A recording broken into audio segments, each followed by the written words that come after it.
સુરતમાં પહેલા વરસાદમાં પાલ વિસ્તારમાં બસ ફસાઈ. પાંડેસરા બાદ પાલ વિસ્તારમાં બસ ફસાતા લોકો પરેશાન થયા.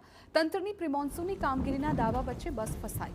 બીઆરટીએસ બસ રસ્તામાં કાદવમાં ફસાવાની ઘટનામાં વધારો. રસ્તામાં પાણી ભરાયા અને ક્યાંક રોડ બેસી જવાની ઘટના ઘટી.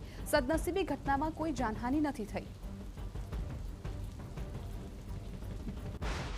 બસ ચાલકનું કહેવું છે કે તેણે સર્વિસ રોડ પર ટર્ન મારવા જતા રસ્તા પર પાણી ભરેલું હતું, પરંતુ પાણી ભરાયેલું હોવાને લીધે ખાડું ન દેખાયું અને બસ ખાડામાં ફસાઈ ગઈ.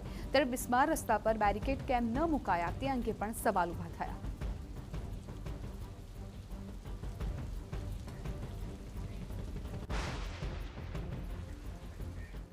આ તરફ સુરતના માંડવીના અરેઠમાં પણ જામ્યો વરસાદી માહોલ. અરેઠના મુંજલાવ સહિતના ગામમાં 1 ઇંચથી વધારે વરસાદ.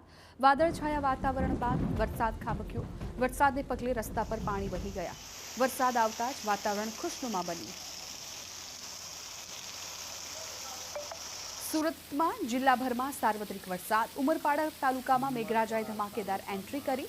ગ્રામ્ય વિસ્તારોમાં ગાજવીજ સાથે ધોધમાર વરસાદ વરસ્યો. કેવડી, શારદા, વેલાવી સહિતના ગામોમાં મેઘરાજાની પધરામણી. ભારે વરસાદના આગમનથી નદી નાળાઓ જીવંત બન્યા. ધોધમાર વરસાદ આવતા ખેડૂતોમાં ખુશીનો માહોલ છવાયો. ઉમરપાડાના જંગલ વિસ્તારના સુંદર દ્રશ્યો સામે આવ્યા.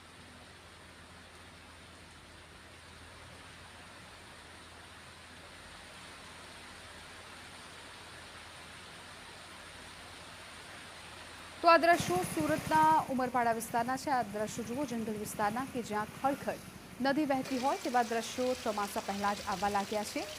શહેરભરમાં તો ચોમાસા જેવો માહોલ છવાઈ ગયો છે. વરસાદનું આગમન થયું છે, પરંતુ હજુ સત્તાવાર ચોમાસાની રાહ જોવામાં આવી રહી છે. આ સાર્વત્રિક વરસાદથી અનેક વિસ્તારોમાં પાણી ભરાઈ ગયા છે.